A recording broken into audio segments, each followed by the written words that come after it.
The sliding doors of Mercer and Pine Market groaned open beneath the soft drizzle of a Seattle morning, letting in a wash of fluorescent light and the dizzying mixture of coffee, rain-soaked coats, and floor detergent. Ethan Walker stepped through with the same wary awareness he carried everywhere. Tall frame tents beneath his charcoal coat, one hand wrapped securely around the small, delicate fingers of his daughter. Sophie, 5 years old, fragile in her lilac jacket and worn sneakers, pressed herself into his side, her eyes darting as though the air itself buzzed too loudly. The supermarket had barely stirred awake, but its sounds were already stacking cartwheels screeching, plastic bags crinkling, the beep of scanners, the thud of crates being unloaded. For most people it was morning routine. For Sophie, it was a storm she could feel under her skin. Ethan squeezed her hand gently, whispering, "Just 5 minutes, sweetheart. Bread and fruit. We'll be quick." She didn't answer. She rarely did when the world felt too sharp. Her breathing was shallow, her free hand tapping her thigh in jittery patterns of 3, her silent alarm bell. Ethan maneuvered the cart with one hand, trying to create a shield around her as they entered aisle 4. He hated these moments, hated how helpless he felt whenever the world pressed too hard against his daughter's senses. He had learned 100 grounding techniques, memorized every article on sensory overload, bought every noise-canceling device known to mankind. Still, nothing truly softened the edges except time and patience, 2 things he never seemed to have enough of. Sophie tugged on his sleeve, her small voice cracking like thin glass. "Too bright." "I know," he murmured. "We'll be quick, promise." But the lights weren't listening. Neither were the sounds swelling on all sides. A cart slammed into a metal shelf. A baby cried somewhere near the pharmacy corner. The intercom crackled with a screech before announcing a discount on paper towels. Sophie flinched so hard Ethan felt it travel through their joined hands. Hey, it's all right," he whispered, kneeling to get on her level. "Look at me, Sophie. Breathe with me, okay? In, out." But her eyes were losing him, glazing at the edges as the world grew claws. Her breath hitched. Her fingers fluttered in front of her chest, frantic and erratic, as if she were trying to reshape the air itself. Ethan's pulse jumped. The meltdown was coming fast and unstoppable. "Sophie, sweetheart." Before he could say more, her knees buckled and she dropped into a half-sit on the cold floor, hands flying to her ears, body rocking slightly as the fluorescent lights hummed above like an unkind sky. Ethan glanced around desperately. People stared. A few whispered. Someone pushed their cart around them with a frown. Shame crawled up his spine, not because of Sophie, never because of her, but because the world still didn't understand her. And then a voice broke through, not loud, not intrusive, just gentle and steady like the hush before snowfall. "Hi there." Ethan turned sharply. A young woman in a green store vest and name tag that read Haley approached with slow, deliberate steps. Her honey blonde hair was tied in a low knot, strands falling soft around a face that looked far too calm for a scene like this. She knelt, not beside Sophie but slightly in front of her, at an angle that offered presence without pressure. "It's okay," she said softly, placing one hand over her heart and exhaling audibly.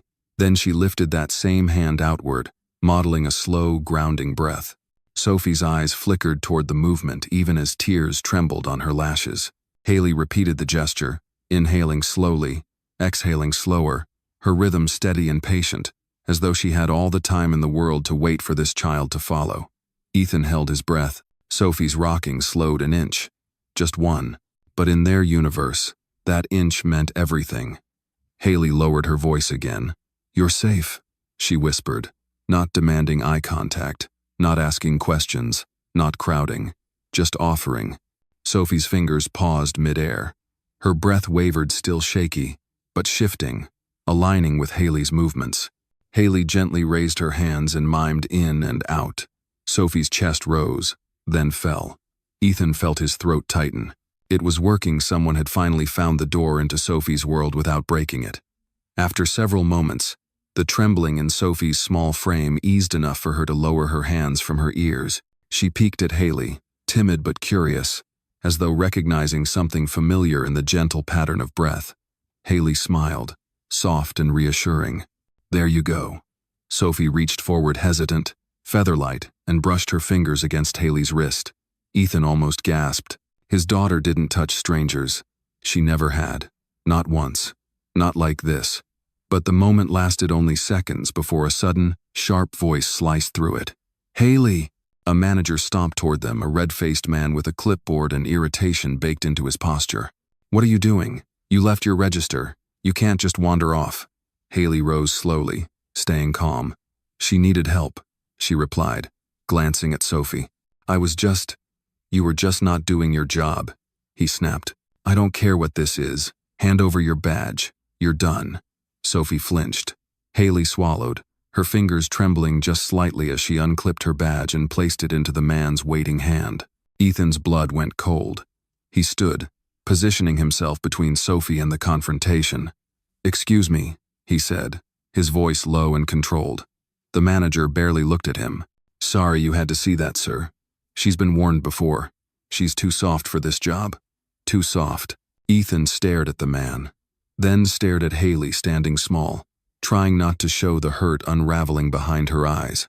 Something in him snapped into clarity. He reached into his wallet and pulled out a sleek white business card. "You don't work for them anymore," he said, stepping toward Haley. Shoppers turned. The manager blinked. Even the buzzing intercom seemed to quiet for a beat. Ethan held the card out to her, his voice dropping into a tone that filled the aisle with certainty. "You work for me now." Haley stared at him, stunned.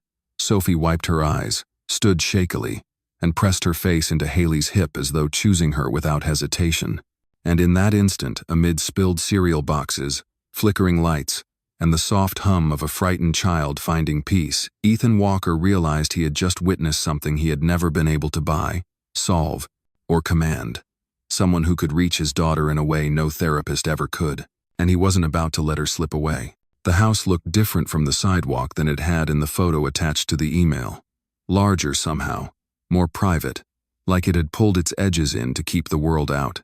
Haley paused at the black iron gate, clutching the strap of her canvas bag, the white business card still tucked like a secret between her fingers.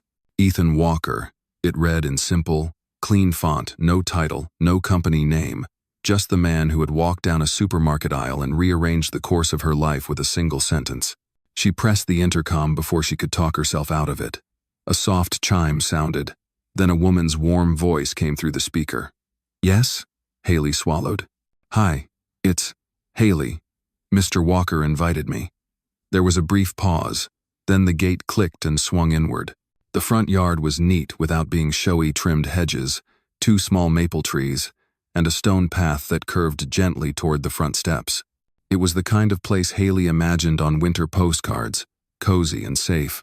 But as she walked closer, she noticed something else. There were no bikes on the lawn, no scattered toys, no chalk drawings on the driveway. Just order. Controlled, immaculate order. A house where nothing was allowed to spill. The door opened before she could knock. A woman in her 50s, kind eyes behind thin glasses and a navy cardigan, smiled at her. "You must be Haley. I'm Maria. Come in, dear." The warmth of the foyer hit her first, then the quiet. Not the quiet of a home without people, but the careful kind, as if everyone inside had agreed to move at half volume. Haley wiped her shoes on the mat and stepped in, feeling suddenly underdressed in her plain jeans and soft gray sweater. Her only attempt at looking professional was the simple gold necklace around her neck, a gift from her younger brother when she graduated high school. Maria took her coat and gestured down the hall. "They're in the art room. Mr. Walker asked me to bring you straight there." Art room. The words eased something in Haley's chest. At least there would be color. As they walked down the hallway, she glimpsed pieces of Ethan's life in small, curated frames, black and white photos of city skylines, a graduation picture of a younger Ethan in a navy robe, a candid shot of him holding a newborn swaddled in a hospital blanket, his expression a mixture of awe and terror. She didn't stare, but the image stayed with her. At the end of the hall, Maria knocked softly on a half-open door. "Ethan? She's here." Haley heard a rustle, a chair scraping. Then his voice. "Thank you, Maria. You can go ahead." Maria smiled at Haley once more. "You're welcome to help yourself to coffee later, dear. Just breathe. She's sweeter than she lets on." Haley blinked. "She? Sophie." Maria clarified gently. You'll see. Then she slipped away, leaving Haley alone at the threshold. Ethan stood near the window, sleeves rolled to his elbows, the morning light cutting across his features and softening the sharp lines she remembered from the supermarket. Without the coat and the tension of public eyes, he looked less like a CEO and more like a man who hadn't slept properly in years. Haley, he said, and something like relief flickered in his eyes. I'm glad you came. I almost didn't, she admitted before she could stop herself, then flushed. I mean, I was nervous. I've never done anything like this. Not officially. He nodded, not offended, just understanding. I meant what I said. I'm not here for official. I'm here for what you did in that aisle. He glanced toward the center of the room and stepped aside, as though unveiling the most fragile piece of his life. Sophie sat cross-legged on a pale rug, back to the door, a circle of crayons around her like a soft, colorful fortress. Her hair was pulled into two uneven pigtails, one ribbon hanging looser than the other. She was drawing in small, focused strokes, her shoulders slightly hunched, a stuffed fox resting loyally by her knee. The room itself was bright but bare, the walls painted a neutral off-white, the shelves half full with neatly stacked paper, unopened paint sets, jars of unused brushes. It felt like a space designed by someone who had ordered art room off a catalog but didn't quite know what kind of art would be allowed to live there. Haley walked in slowly, letting her feet make a little noise so she wouldn't appear out of nowhere. She didn't speak. Not yet. She remembered every article she'd read, every workshop she'd volunteered at, and all the unwritten rules her brother had taught her about children whose brains ran on different frequencies. Don't force eye contact. Don't rush. Don't flood their world with your presence. Just be there. Let them choose. She lowered herself onto the rug about 3 feet away from Sophie, mirroring her posture cross-legged, hands resting on her knees. She placed her canvas bag beside her and quietly slipped out a small pad of thick paper and a pencil. Sophie didn't turn, but Haley saw her hand pause for a heartbeat. That was enough. Without saying a word, Haley began to draw. A line, then another. She sketched a simple tree, crooked but gentle, with leaves that looked more like little clouds. Then a small figure with 2 pigtails standing beside it. She added a fox at the girl's feet, long tail curled like a question mark. She wasn't trying to impress anyone. She was trying to tell a story in a language Sophie understood. The rustle of crayon against paper shifted slightly. Sophie's movements had slowed.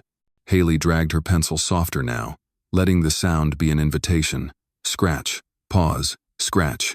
Ethan watched from near the doorway, arms folded, back resting against the frame like he was afraid to step closer and disturb the delicate gravity in the room. He had never seen anyone move so carefully around his daughter, like every motion was an act of respect. Most people approached Sophie with either pity or impatience. Haley approached like a guest entering someone else's sacred space. After a few minutes, Haley drew a second figure next to the first one, a taller shape with messy hair and glasses. She didn't label them, didn't point, didn't narrate. She simply let the image grow.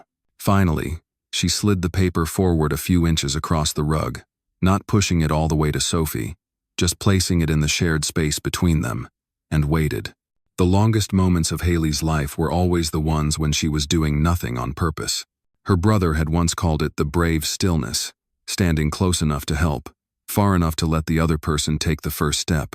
Sophie's hand hovered over the page she'd been drawing on, then slowly shifted, crayon trailing off target as her fingers crept toward the new paper. She glanced sideways, just a fraction, at what Haley had drawn. Her gaze landed on the small fox first. She gave the slightest, almost imperceptible twitch of her lips. Then her fingers touched the paper, tracing the outline of the fox, the girl, the tall figure. "Hi," Haley whispered, her voice low, like a secret. "I like your fox friend." Sophie didn't respond, but she didn't pull away either. Her breathing had settled into something close to calm. Ethan exhaled quietly, as if he'd been holding the air for both of them. Haley didn't try to fill the moment with conversation. She simply picked another pencil and added a small detail, a pink headband on the girl with pigtails. She shaded it carefully, then set the pencil down. Sophie watched her hand, eyes sharpening, the way a lens finds focus. She reached into her own circle of crayons, rummaging with quick, precise movements until she found a worn pink one. She pressed it into Haley's palm without looking directly at her. The gesture was small, but in that room it felt like a door opening. Haley smiled, but she didn't gush or praise. "Thank you," she whispered. "That's a good pink." Sophie's shoulders relaxed a fraction. She picked up a blue crayon and went back to her own paper, drawing slow circles that overlapped and spiraled. Haley drew alongside her, occasionally glancing up to match Sophie's pace, letting the silence thicken not with awkwardness but with shared attention. Time blurred. The clock on the wall moved, but no one noticed. The world outside the window continued its usual rush delivery trucks, office workers, joggers with earbuds, but inside the art room, the only sounds were the light scraping of graphite and wax, and the steady breath of a child who had stopped trembling. Eventually, Ethan stepped fully into the room, his footsteps soft on the rug. "Do you want some water, Sophie?" he asked gently. She nodded without looking up. It was a small miracle, that nod. He'd learned to recognize them. He handed her a pink cup because of course that was the one she'd chosen months ago, before pink became too loud, and she took it without withdrawing from the shared space between her and Haley. As Ethan turned to leave, he caught Haley's eye. There was gratitude there, but also something else, an aching kind of hope he seemed almost afraid to feel. Later, after Sophie had wandered to the corner to stack blocks in careful towers, Haley stood beside Ethan near the window. The city sprawled beyond the glass, gray and blue under the shifting clouds. "You did more in 30 minutes than some specialists did in 6 months, he said quietly. She shook her head. "That's not fair. They did what they were trained to do. I just follow where she points, even when she doesn't know she's pointing." He studied her profile. "You really don't have a degree in this?" She laughed softly, embarrassed. "No, just a lot of nights helping my brother through meltdowns, a lot of library books, and a few cheap workshops in community centers with bad coffee." Ethan looked back at the room, at the girl with the fox and the crooked tree on the floor, at his daughter, now humming something tuneless but soft, feet tapping a rhythm only she understood. "Maybe that's what we've been missing," he murmured. "Someone who doesn't start with a diagnosis, someone who starts with her." Haley bit her lip, unsure what to do with the weight of that trust. "I don't want to promise too much," she said. "Some days will still be hard. Some days she won't let me in at all." "I know," he replied. "But today you helped her stay. That's new." She glanced around the room, really seeing it now, the plain walls, the unused supplies, the way everything was technically in place but lacked warmth. "Do you mind if I adjust some things?" she asked. "Just a little?" His brow lifted. "What do you have in mind?" "Color," she said simply, "and texture. Right now it looks like a catalog spread. Pretty, but not hers. Kids like Sophie, they need soft corners, places their senses can rest." He considered this, then nodded. "Do whatever you think will help. I'll have Maria get whatever you need." Haley didn't ask for much. Over the next week, she slowly transformed the room. She replaced the harsh overhead light with 2 lamps that cast a warm golden glow.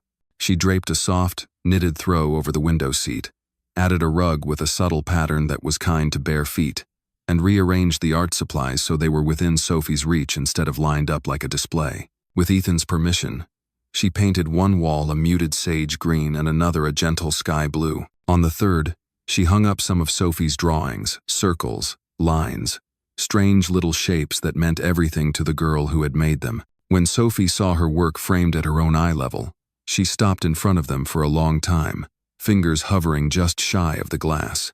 "Those are yours," Haley said softly. "They're important." Sophie didn't answer, but that night she drew for an extra 20 minutes before bed. On the final afternoon of that first week, as rain tapped gently against the window pane, Sophie sat between them on the rug, experimenting with blending colors, her tongue peeking out between her teeth in concentration. She picked up the pink crayon, hesitated, then pressed it lightly into the drawing. A small, shy patch of color bloomed on the page. Haley said nothing, only joined her, adding a faint streak of pink to the headband of the girl with pigtails in her own sketch. Ethan watched them, leaning against the doorframe, arms uncrossed now. There were still dark rings under his eyes, Still the deep lines of someone who carried too much alone, but something subtle had shifted in his posture, in the way his shoulders didn't curl quite so tightly inward. The house itself seemed to breathe easier. It was still quiet, still orderly, but the silence wasn't empty anymore. It was full of scribbles and soft humming and the almost inaudible sound of trust beginning to form. That evening, as Haley packed up her things and slipped on her coat, Ethan walked her to the door. "Thank you," he said, and it sounded like he meant it for the whole week, not just the last hour. "You don't have to keep thanking me," she replied with a small smile. "I'm the one who gets to learn her favorite colors." He hesitated, hand on the knob. "For what it's worth," he added quietly, "this place, it hasn't felt like a home in a long time. Not really. Just a shelter with good furniture." He glanced back down the hall toward the art room, where the glow of a lamp spilled into the corridor. "Today was the first day I walked past that room and didn't feel like I was disturbing a museum. It felt like walking past a life." Haley followed his gaze, then met his eyes. "She's doing the hard part," she said. "I'm just rearranging the light so you can see it." As she stepped out into the cool evening air and the door clicked softly shut behind her, Ethan stood for a moment in the foyer, listening. From down the hall came the faint scrape of crayons and the low, tuneless hum of his daughter's voice, drifting through the house like the first note of a song. For the first time in years, the quiet didn't sound like absence. It sounded like something tender taking root. By the second week, the art room no longer felt like a temporary setup or a cautiously curated space. It felt lived in, softened by stray crayon marks on the rug and the faint smudge of blue paint on the edge of the window seat where Sophie had once rested her hand and forgotten to let go. Haley arrived each afternoon at the same time, not because anyone had asked her to, but because she knew predictability could be a lifeline. The front gate would click, Maria would greet her with a knowing smile and sometimes a to-go cup of tea, and the house would exhale, as if recognizing a familiar rhythm. On that Tuesday, the air carried the wet scent of rain on pavement and the distant rumble of traffic from downtown. Inside, though, the only sound was the soft tick of the hallway clock and the whisper of Haley's sneakers on hardwood. She paused outside the art room door, listening. No crying, no thudding footsteps, just the quiet scratch of a pencil. She knocked gently on the frame and stepped in. Sophie sat on the rug, cross-legged as always, a small fortress of art supplies arranged in an arc around her. Today she had lined her crayons up by color, creating a gradient that moved from deep navy into pale blue, then into greens and grays. The pinks lay off to the side in a separate cluster, untouched but present. Progress, Haley thought. Weeks ago, Sophie wouldn't even let that color sit near her. "Hey, superstar," Haley murmured. Sophie glanced up for the briefest second, just enough to register who had entered before returning her eyes to the page. Haley never chased that flicker of attention. She honored it and then let it go. She set her bag down and pulled out a small tin box, its lid painted with tiny constellations. When she snapped it open, the gentle clink of tiles against metal drew Sophie's gaze back like a magnet. "I brought something new," Haley said quietly, holding the box where Sophie could see but not feel cornered by it. "These are feelings." Sophie frowned a little, intrigued despite herself. Inside the tin, circular wooden tokens sat in neat rows. Each one was painted a different color, with a simple hand-drawn face on it.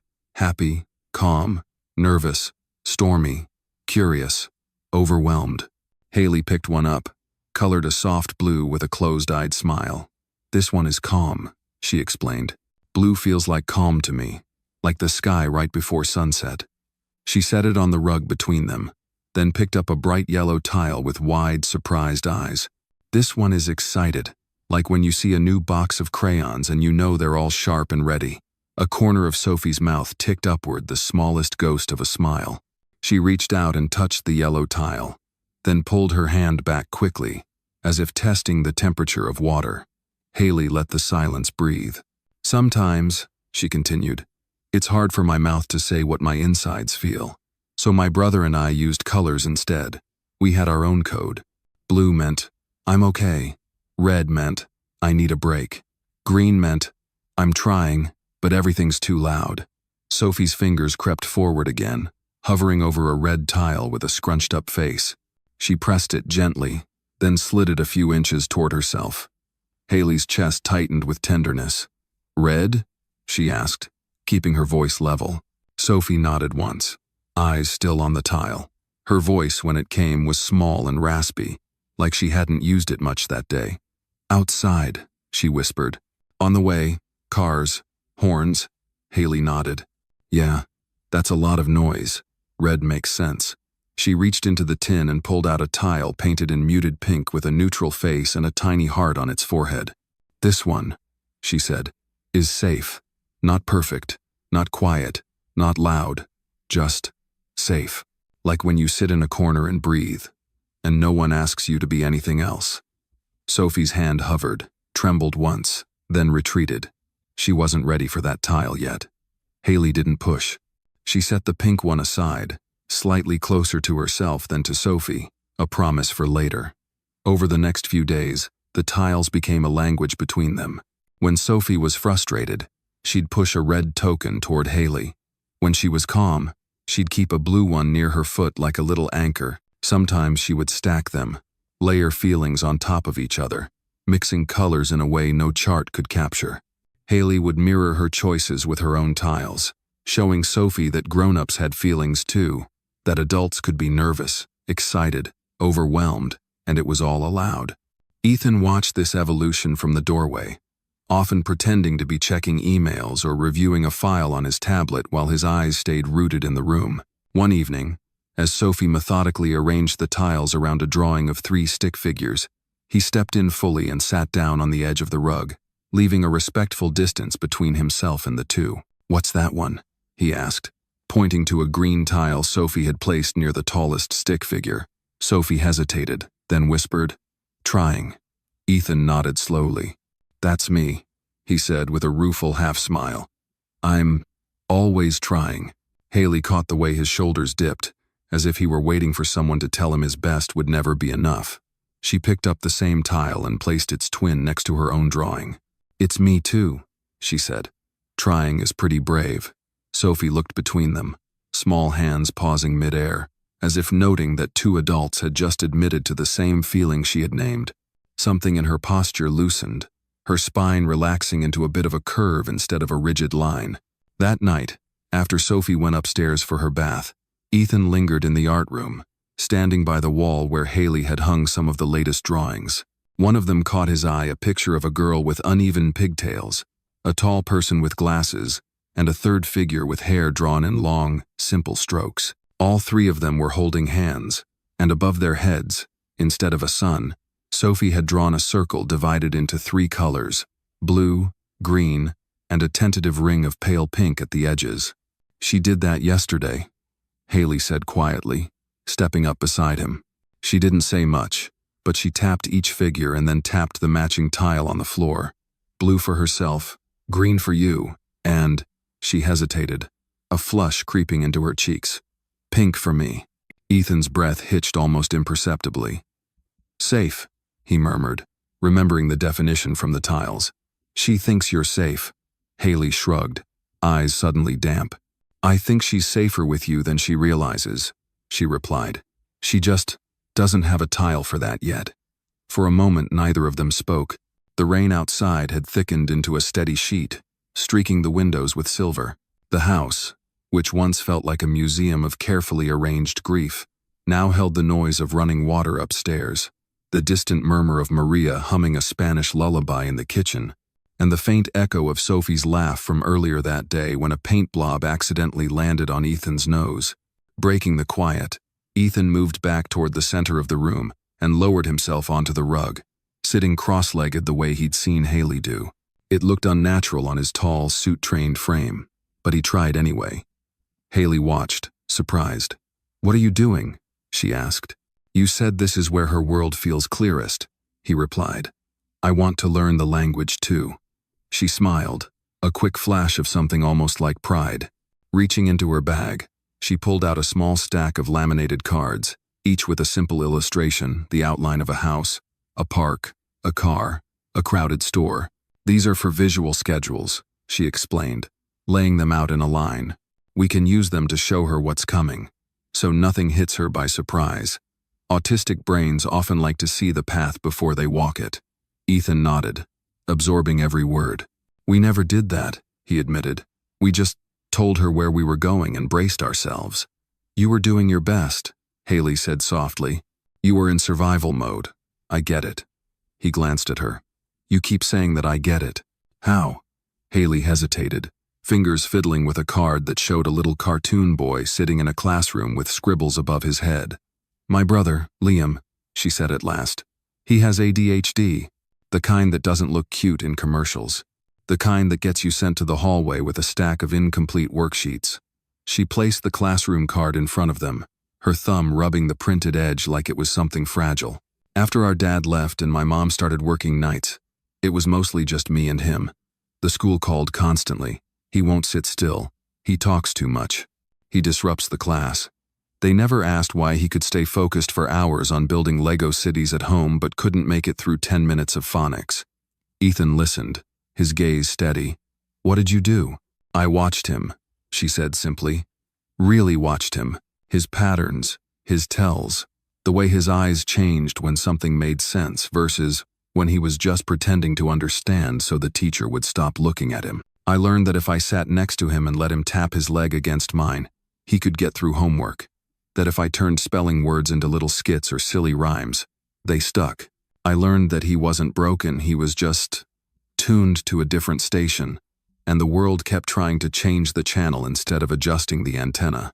She laughed softly, the sound tinged with old exhaustion and fierce affection. We made our own language out of sticky notes and post. It's on the wall. Green ones for good day, yellow for hard but survived. Red for tomorrow might be better if we don't talk about today. He used to line them up at night to show me how his week felt. Ethan swallowed around the lump in his throat. You were a kid too, he said. You shouldn't have had to figure all that out alone. Haley shrugged one shoulder. Someone had to. When you love someone who's constantly being told they're too much, you learn to be there just enough. The words hung between them, heavy and gentle at the same time. Ethan looked down at the tiles scattered across the rug, at the cards now arranged in a row that read, Home Car Art Room, Park Home. A day mapped out in pictures for a child who lived in feelings first and language second. I thought if I made enough money, he confessed quietly, surprising himself. Hired enough experts, bought every program and device and therapy session, it would prove I was a good father, that I hadn't failed her by not being able to save her mother. But she never connected with any of them. She screamed. She shut down. She ran away from the room. He let out a humorless breath. And then you showed up in a green vest in a grocery store and got her to breathe in less than a minute. Haley shook her head firmly. Don't do that, she said. Don't turn this into some story where you're the failure, and I'm the miracle. She's the miracle. I was just in the right aisle at the right time and had a few tools in my pocket. She paused, then added more softly. And you brought her there. You held her hand. You stayed. That counts too. The sincerity in her voice pressed against something locked inside him. He sighed, rubbing a hand over his face. I just want her to feel not alone in here. He tapped his temple lightly. The world's already made her feel like she's too much and not enough at the same time. Then we show her, Haley said, picking up the pink tile again and turning it between her fingers, that in this house, she's exactly right. Just then, small footsteps padded down the hallway. Sophie appeared in the doorway, hair damp from her bath, wearing soft pajamas printed with little clouds. She paused, surprised to see both of them sitting on the rug like kids. Her eyes dropped to the tiles and cards spread out, then drifted to the pink token still resting in Haley's hand. Slowly, cautiously, Sophie walked over and lowered herself onto the rug between them. Her fingers reached out, hovering above the tiles like she was choosing a word. She picked up blue and placed it in front of herself. Then, after a moment, she picked up green and set it carefully in front of Ethan. Her hand trembled slightly as it hovered over the pink. She looked at Haley, not quite meeting her eyes, then lifted the tile and placed it a little unsteady, a little crooked in front of Haley's knee. Haley didn't speak, didn't move, afraid that any sudden reaction might shatter this fragile alignment. Sophie chewed her bottom lip, thinking hard, then lifted her small hands into the air. Her fingers formed a shape she'd practiced in secret, tracing it in front of her chest, index and middle finger of one hand crossing gently over the other like a soft, looping promise. The sign for safe. Haley's vision blurred.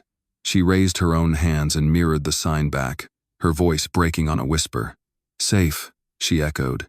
Ethan watched them, his daughter, choosing this woman. This strange, brave, imperfect woman with no degree, no polished credentials, but a heart fluent in 3 languages neither of them had mastered yet. Patience, presence, and silence. In that quiet room, with rain thrumming on the glass and a pink token finally claimed, he understood with a clarity that stole his breath. This was their language now. The tiles, the drawings, the signs in the air, the words they didn't say but lived. And for the first time in a very long time, Ethan Walker did not feel like a man standing outside his own child's world. He felt tentatively, like someone being invited in. The day Amanda Ross returned, the sky was an indifferent blue, too calm for the kind of storm she carried with her. Ethan didn't know she was coming, neither did Haley. The only warning was the low buzz of the doorbell at 10:17 a.m., followed by Maria's hesitant footsteps down the hall and a soft, uneasy call of, "Mr. Walker, there is someone here to see you." Ethan looked up from the kitchen counter, coffee cooling untouched beside him, and felt his stomach knot before he even reached the foyer. Something in the air shifted, an old grief waking up, brushing dust off its bones. When he opened the door, she stood framed in the sunlight like a shadow he had spent years trying not to see. Amanda was still elegant in the effortless way some people carried wealth, her tailored coat a deep plum, her posture sharp enough to draw blood, but the lines around her mouth were deeper, her eyes dimmer, like grief had chiseled itself into her face and refused to leave. She inhaled shakily when she saw him, Ethan. It was a greeting filled with anger, longing, and years of unfinished sentences. He kept his voice even. "Amanda." They stood in silence, the weight of 5 years pressing between them.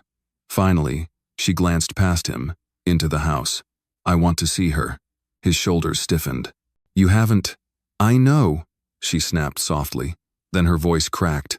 "I know, but she's my granddaughter, and I can't wait anymore." There was a tremor beneath her words, something raw and desperate. Ethan stepped aside.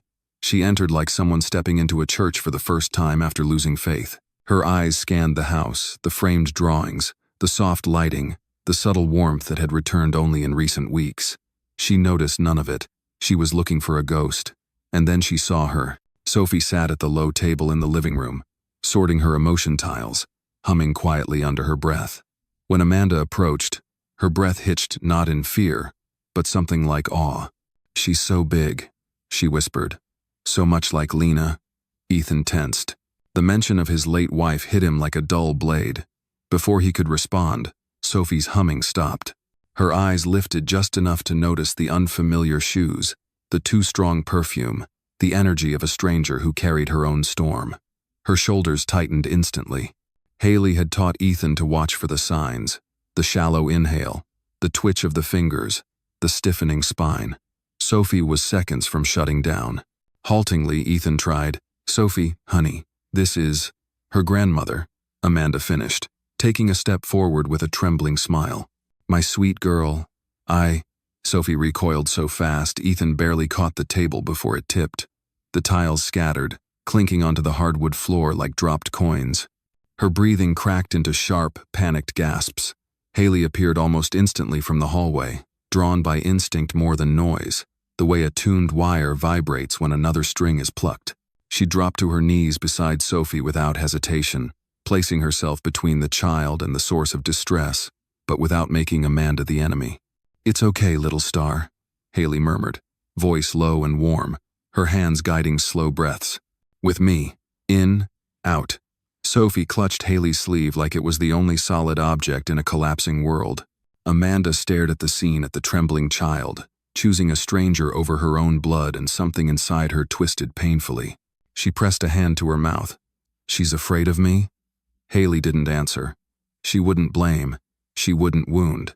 She simply continued breathing until Sophie's shoulders lowered one trembling inch. Ethan finally spoke, voice tight. "Amanda, she doesn't know you. This is a lot for her." "I'm her grandmother," Amanda insisted. but the conviction in her voice cracked. I should be able to hold her, comfort her. Not like this, Ethan cut in, firm but not cruel. You can't arrive after 5 years and expect her to understand.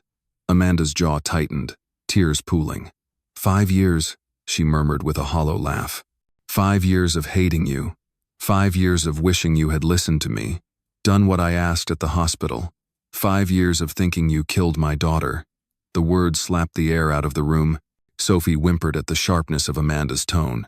Haley instantly wrapped an arm around her, shielding her ears gently. Ethan flinched as if struck. You know that's not true, he said softly. But Amanda's grief was a wild, wounded animal that still hadn't learned where to put its teeth. She shook her head, choking on a breath. I lost my child, Ethan. I didn't know where to put the blame, and you were the only one standing there. The silence that followed was suffocating. Sophie tugged at Haley's sleeve, whispering, Red. Haley nodded, picking up the red tile from the floor and pressing it into Sophie's small palm. I know, she whispered. It's red for me too. Something broke in Amanda's expression when she heard that. She stared at Haley, really saw her this time. So you're the girl from the grocery store, she said, voice wavering. The one he replaced therapists with. Haley met her gaze with calm. I'm just someone who listens differently. Listens, Amanda echoed with a shaky laugh. Something I've apparently never done well. She turned back to Sophie, who pressed herself further into Haley's side. The rejection wasn't intentional. It was protective instinct. But to Amanda, it was a blade. Her lips trembled. May I try again? She asked softly. Ethan and Haley exchanged a look. Then Haley nodded once. Slow, she said gently. No touching. Just sit where she can see you. Amanda lowered herself to the carpet with surprising grace for a woman so tightly wound by grief. She sat a few feet away, hands in her lap, gaze steady but soft. Hello, Sophie, she whispered. I'm Amanda. Your mama was my daughter. You look like her around the eyes. Sophie didn't look up, but her breathing evened. Haley guided her hands through grounding motions, thumb to finger, one at a time. Amanda watched, silent reverence replacing her earlier desperation. Minutes passed like thin ice, fragile but holding. Then Sophie lifted her head an inch. She didn't meet Amanda's eyes, but she didn't hide her face either. For a first meeting, it was monumental. Amanda swallowed a sob. Thank you, she murmured to Haley, voice cracking. I didn't realize. I thought she just needed what you needed, Haley finished gently, not what she needed. Amanda's tears finally spilled. I failed my daughter, she whispered. I don't want to fail her child. Ethan exhaled shakily, grief softening his posture. No one's asking you to be perfect, he said. Just present. Amanda nodded slowly, breathing unsteadily. The fragile moment broke only when Sophie tugged Haley's sleeve and whispered, Tired. Haley stroked her hair gently. Okay, little star. She looked at Ethan. Maybe quiet time? He nodded, lifting Sophie carefully. The child clung to his shirt, but her eyes, wide and tired, remained fixed on Haley until they disappeared down the hall. When they were gone, the house felt unnervingly still. Amanda sat on the floor, hands trembling. I didn't come here to make things worse, she whispered. I came because I don't want the only story she hears about me to be the silent one. Haley sat beside her, not close enough to crowd, not far enough to detach. Then write a new one, she said softly. It doesn't have to be perfect. It just has to be kind. Amanda nodded, tears slipping silently down her cheeks. After a long moment, she looked at Haley with a mix of gratitude and disbelief. You care about her? With my whole heart, Haley said simply. Amanda wiped her eyes, voice trembling. Then teach me how to see her. Before Haley could answer, Ethan stepped back into the room, carrying Sophie's pink headband in one hand, a small symbol, but loaded with meaning. She left this, he said quietly. She only wears it when she feels safe. Amanda stared at the headband, her expression collapsing into guilt and longing. She wouldn't put it on today, Ethan continued. But she will, when she's ready. Amanda nodded, wiping her face again. I'll wait, she whispered, for as long as it takes. And for the first time since she stepped into the house, her voice held no anger, no sharp edges, just a tired, weather-beaten kind of love trying to find its way back to light. Upstairs, a door creaked softly. Sophie's voice, faint but steady, drifted through the hallway. "Pink, later." Haley closed her eyes, exhaling. Amanda let out a broken laugh. And Ethan felt something in the house shift, like a tightly shut window finally cracked open, letting in air that had been missing for years. The decision, when it finally came, did not arrive with a dramatic shout or slammed door. It arrived instead in the middle of a quiet afternoon, with the clink of mugs and the soft shuffle of tiles on the art room rug. Haley had just finished a feelings map with Sophie, 3 blue tiles, 1 yellow, a small, cautious green when Ethan cleared his throat from the doorway. He looked more tired than usual, his gray sweater slightly wrinkled, his fingers worrying the edge of his phone as if it were a worry stone. "Can we talk?" he asked, eyes flicking from Haley to Sophie and back. Haley's chest tightened. People rarely asked that question when they were about to say something easy. She glanced at Sophie, who was lining up crayons with a focus that suggested she was listening even if her eyes weren't on them. "Of course," Haley said softly. Ethan hesitated, then stepped into the room, sinking to his usual spot on the rug. He picked up a tile from the nearest pile green, the one Sophie had claimed for trying, and rolled it between his fingers. "Amanda called," he began, voice low. "She wants more time. Alone. With Sophie." The word alone landed between them like a dropped stone in still water. Sophie's hand stilled mid-reach. Haley felt the ripple of tension through the room. "She thinks," Ethan continued slowly, "that a relationship won't form unless they have space. That if you're here, Sophie will always choose you." He met Haley's eyes, guilt etched deep in the lines of his face. "And maybe she's not entirely wrong." Haley sat very still, letting the weight of his words settle before she spoke. "What do you think?" she asked quietly, not as someone managing everyone's expectations, as her dad. He swallowed. "I think Sophie is finally breathing without choking. I think she feels safe for the first time in years. And the idea of taking any part of that away makes me feel like I'm pushing her back into the dark." He let out a shaky breath. "But I also know what it's like to lose a child. Amanda lost hers, and for 5 years, she's had no piece of Lena left except photographs and regret. Now she's standing in my doorway asking for a chance with the only living piece she has of her daughter. And if I say no, I become the villain in another story I didn't mean to write." Haley looked down at her hands, looking at the thin lines of marker that never fully washed off these days. "There's no version of this that doesn't hurt someone," she said. "The question is who can handle the hurt best right now, and who can't." Sophie picked up a blue tile and placed it near her knee. Then slowly, with a trembling hand, she slid a red tile closer to the edge of the rug, not fully claiming it, but not rejecting it either. Haley's throat tightened. "You could try it," she said carefully, each word chosen like a step over glass. "Not forever, not all at once. A week, maybe. You'd still be here. You'd still be her constant. And I," her voice wavered, but she forced it steady, "I can step back, not disappear. Just give them space to see what's possible." Ethan looked at her like she'd offered him something precious and painful in the same breath. "You'd do that?" She nodded. "I won't pretend it won't hurt. It will. I'm going to miss her like crazy. But this isn't about my attachment," she said. "It's about her chances. If there's even a small chance she can have something good with her grandmother, we have to at least not slam that door shut." Sophie's fingers tightened around the blue tile until her knuckles whitened. "Will you leave?" she whispered, the fragility of the question almost breaking Haley in half. Haley turned fully to her, eyes soft. "I won't leave," she said carefully, "but I might not come here for a little while. Just a few sleep days, so you and your grandma can try to learn each other." Sophie's eyes filled instantly, panic rising. "No," she gasped, scooting closer, pressing her forehead into Haley's shoulder. "No, no, no." Ethan's face crumpled. "See?" he said hoarsely. "I can't do that to her."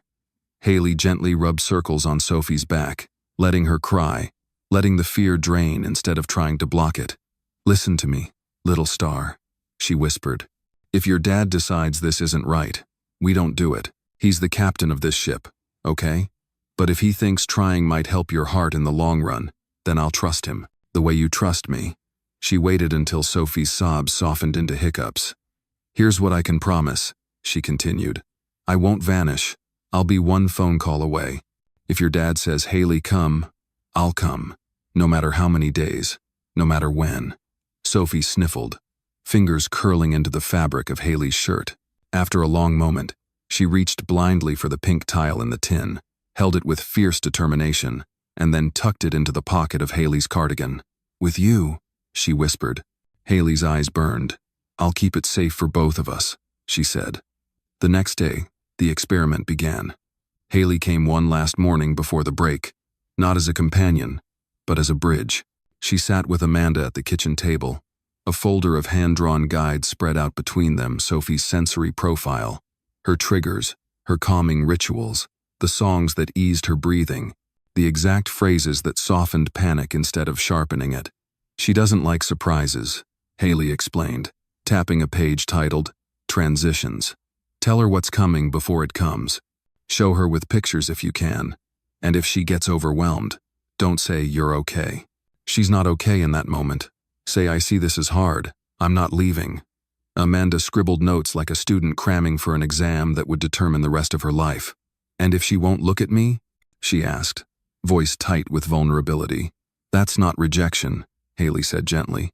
"It's self-protection. Sit near, not in front. Let her feel you there without having to hold your gaze. Some of the kindest things you can do for her will be invisible." Amanda swallowed, blinking fast. "I spent so many years wanting Lena to look at me, talk to me, tell me what she needed," she murmured. "I never thought about just sitting in the same room and letting that be enough." "You get another chance now," Haley said. "Not the same one. A different kind, but still real." When it was time to leave, Haley knelt in front of Sophie in the art room. Her canvas bag felt heavier than usual, laden with goodbye, even if it wasn't permanent. Sophie clung to her, silent tears making dark spots on Haley's shoulder. "Count with me?" Haley asked softly, "just so we both know the numbers." Sophie hiccuped but nodded. Together they whispered, 1, 2, 3, 4, 5, 6, 7, stopping at a week, like a promise that there would be a point where they could reassess, renegotiate, rewrite. "If it's too long, your dad will call sooner," Haley said firmly. "This isn't a forever. It's a maybe." She pulled the small leather bracelet off her wrist, a simple band with 3 tiny beads in blue, green, and pink. "Here," she said, tying it gently around Sophie's wrist. "Blue for you, green for your dad, pink for me. We're still us. Even when we're not all in the same room." Sophie stared at the bracelet, then lifted her hands slowly, signing a word she hadn't used in front of anyone but Haley until now. "Promise." Haley mirrored the sign, her own hands shaking. "Promise," she echoed. Then, before she could collapse under the weight of it, she stood and walked out of the house, each step feeling like she was peeling off a piece of her own heart and leaving it behind on the polished hardwood floors. The first day without Haley, the house was too quiet. Not the healing quiet they had grown used to, the kind filled with the soft scrape of crayons and the murmur of gentle instruction, but the old, brittle quiet Ethan remembered from the years after Lena died. Amanda arrived in the late morning, clutching a small bag of cookies made from her daughter's old recipe and a puzzle of a farm scene she thought might be good for bonding. Sophie stayed in her room, the bracelet on her wrist pressed against her cheek as she hid under the quilt. "She won't come down," Ethan said helplessly. "Should we force it?" Amanda shook her head, surprising him. "No," she said. "If I barge in now, I'll become the enemy again. Let me try a different way." She sat on the bottom step of the staircase, close enough for her voice to travel, but far enough not to invade. "Hi, Sophie," she called softly. "I'm sitting on the stairs. I'm going to hum a song your mom used to like. You don't have to come down. You can just listen." Her voice, rusty with disuse in this particular key of tenderness, began to hum a tune that once filled a different house, in a different era, a melody Lena had loved as a child. The notes drifted up the stairs, curling around doorways. Sophie didn't move, but her breathing, tight and jagged, began to slow. She pressed her ear closer to the floorboards, listening to the vibrations. By the third day, Sophie agreed to come down for exactly 10 minutes at a time. Amanda followed Haley's notes religiously. She showed Sophie a card with a picture of the living room on it, then the clock, then a simple drawing of two stick figures sitting side by side. 10 minutes, she'd say. Then you can go back upstairs.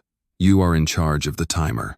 Sophie would clutch the kitchen timer like a lifeline, setting it carefully with little turning motions, her brow furrowed. Each session, Amanda talked less and listened more. She learned that Sophie hated the sound of the microwave beeping but loved the rhythm of rain on windows. She discovered that Sophie would not eat cookies if they were broken but would accept them if she was allowed to snap them herself.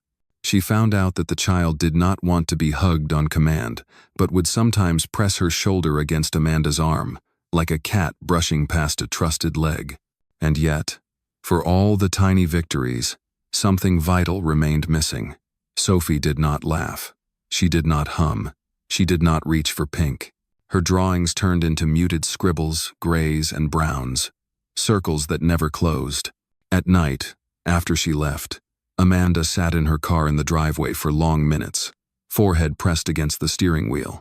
This was harder than she'd imagined, not because Sophie rejected her outright, but because the child seemed to fold in on herself like a paper flower in the absence of Sunday. One evening, as the week dragged on, Ethan found Sophie sitting in the corner of the art room, bracelet on her wrist, every tile in the tin box stacked into a single wobbly tower. He crouched beside her. "What are you building, Bug?" he asked gently. She shook her head, eyes glassy. "Nothing," she whispered. "They're just hiding." The tower collapsed with a soft clatter. She flinched, then curled in tighter. Ethan's heart cracked. That night, Amanda stayed later than usual. She cleaned up the kitchen without being asked, watched Sophie retreat upstairs without a fight, and stood in the doorway of the now too quiet art room feeling like an intruder in a world she'd tried to enter too late. On the table lay a piece of paper. On it, Sophie had drawn 3 stick figures again.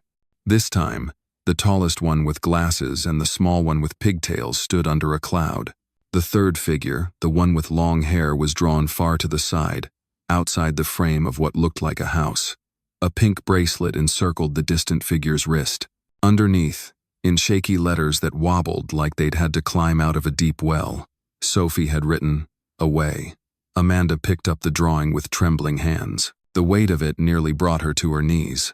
She found Ethan in the kitchen, staring blankly at the coffee maker. Without a word, she slid the paper across the counter. He stared at it for a long time. When he looked up, his eyes were wet. "I thought giving you time would help," he said hoarsely. "I thought if I stepped back, she might make room." Amanda shook her head, voice breaking.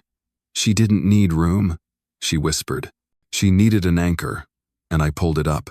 She pressed a hand to her chest, as if holding her heart in place. "I wanted so badly not to miss my second chance that I forgot it wasn't mine to orchestrate. I watched that girl Haley steady your child with her bare hands, and I still thought I could just substitute myself in. Like grief was a puzzle I could solve by rearranging the pieces." Tears spilled over her lashes. "But she doesn't need a replacement for me, or even for her mother. She needs the person who sees her, and I am not that person. Not yet." Ethan closed his eyes, the ache in his chest almost physical. "So what do we do?" he asked.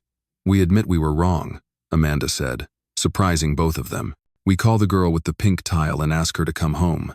The next morning, before the sun had fully claimed the sky, Amanda and Ethan stood together on Haley's small apartment porch.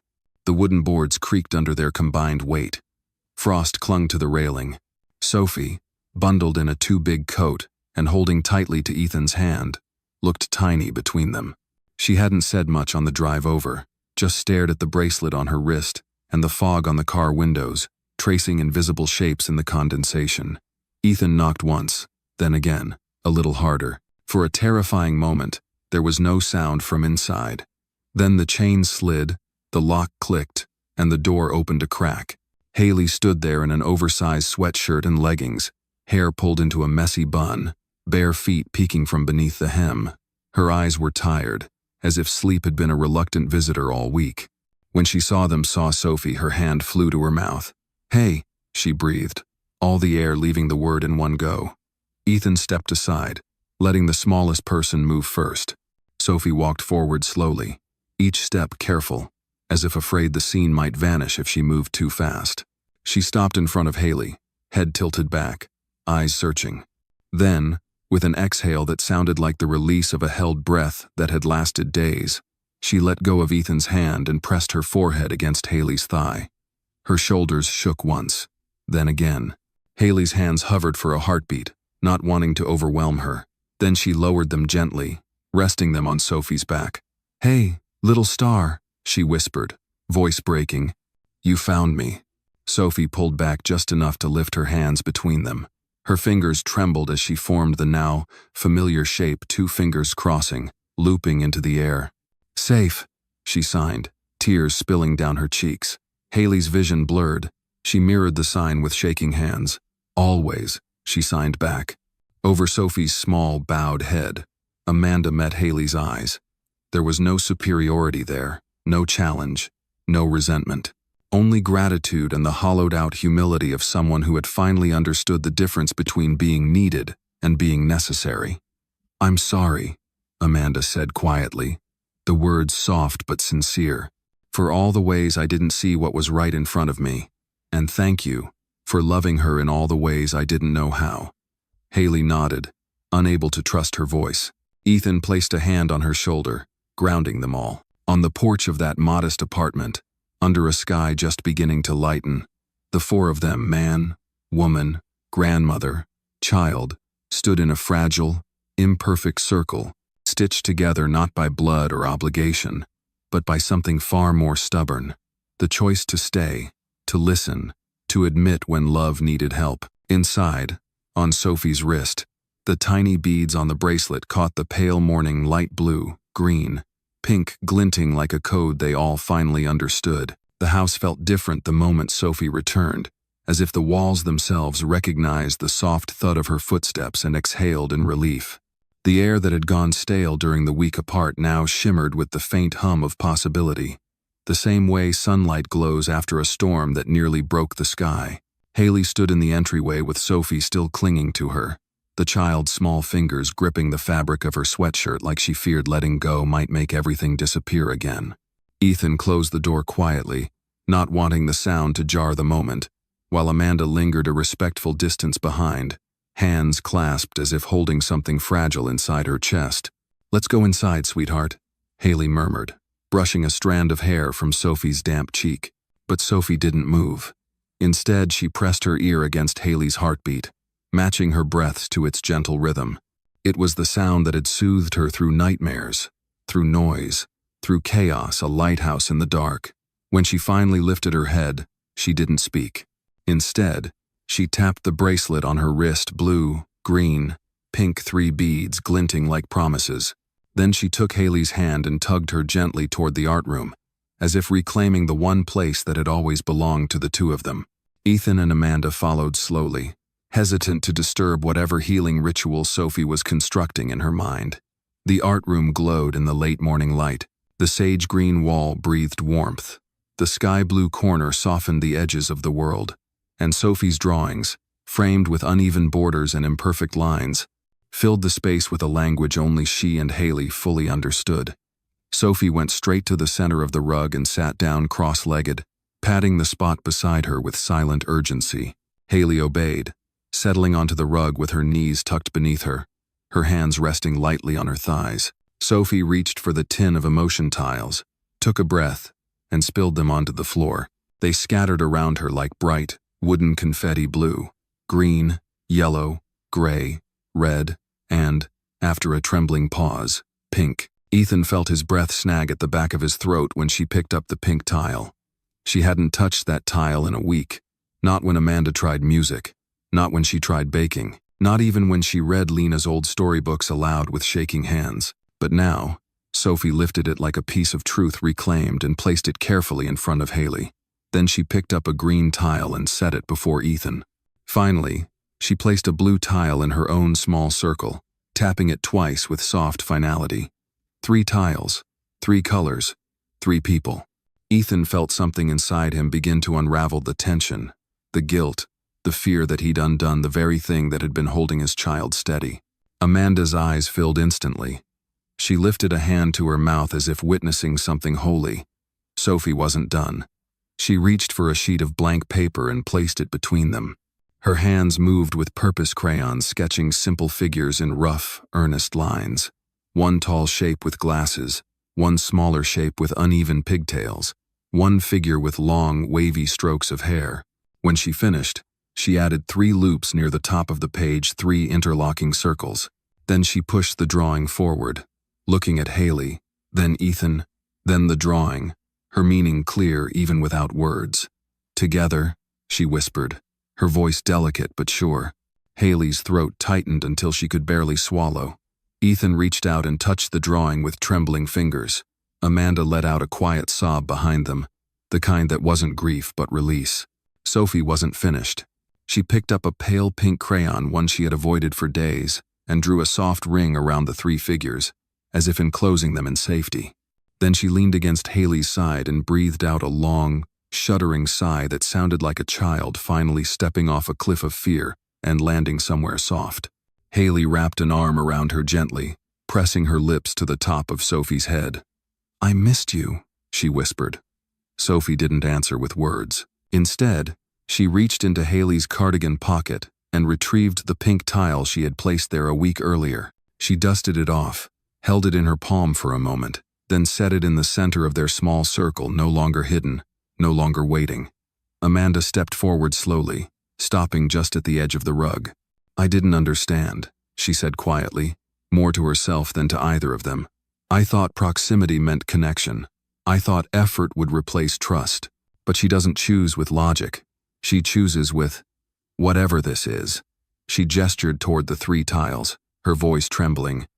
"And I see now that choosing you doesn't mean she's losing me. It just means I have to learn her rhythm instead of forcing mine."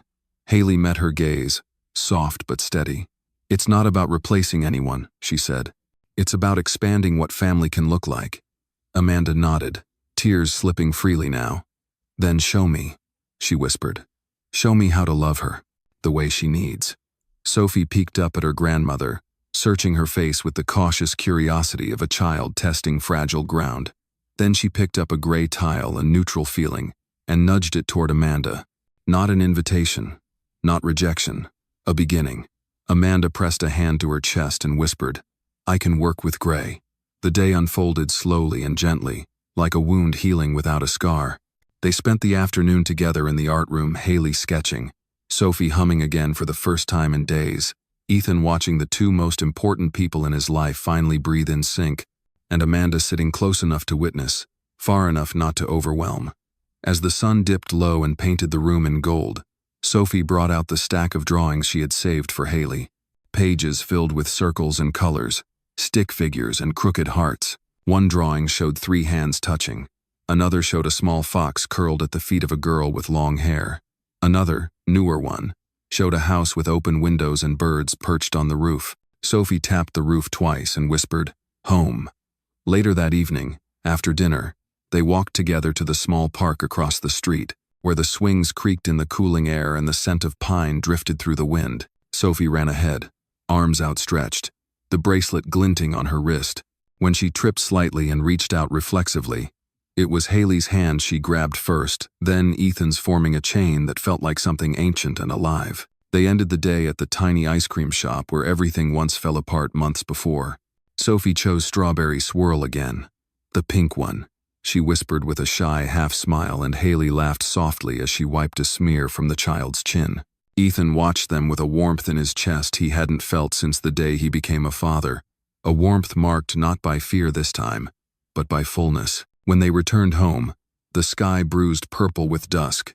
Ethan asked Haley to step out onto the small balcony while Amanda helped Sophie wash sticky fingers inside. Haley leaned on the railing, feeling the cool metal under her palms. The city lights flickered like distant stars. Ethan stood beside her, silent at first, searching for words that wouldn't sound too fragile or too loud. Finally, he reached into his coat pocket and pulled out a small navy velvet box. Haley froze. "Ethan, it's not what you think," he said quickly, though his voice shook slightly. "Not a proposal, not yet." He opened the box. Inside lay a delicate silver necklace with a charm shaped like 3 interlocking fingers, the sign Sophie had used for always. The same sign that had woven itself through their lives like a thread. Ethan lifted his hands and signed it slowly, intentionally. Will you be our always? Haley felt her breath catch, her eyes sting. She lifted her own hands, fingers trembling but sure. I already am. Sophie, watching from the doorway, giggled a soft, bell-like laugh that wrapped around them like music. Amanda leaned against the frame, witnessing the moment not with sorrow this time, but with peace. The next year unfolded like a story written in quiet chapters. Ethan and Haley built a small center down the street, a place painted in gentle hues, where children could find safety in art, in silence, in the presence of people who understood different rhythms. They named it Always Home. Sophie wore a tiny name tag that read Helper, and every morning she greeted new children with the soft sign for safe. And every afternoon when Ethan picked her up, she would run toward Haley first, arms outstretched, laughter on her breath. They weren't perfect, they weren't traditional, but they were whole. And they were home. And sometimes, in a world that talked too loud and listened too little, that was enough. If this story touched your heart, don't forget to like the video, subscribe to the channel, and hit the notification bell so you never miss another quiet, healing story like this.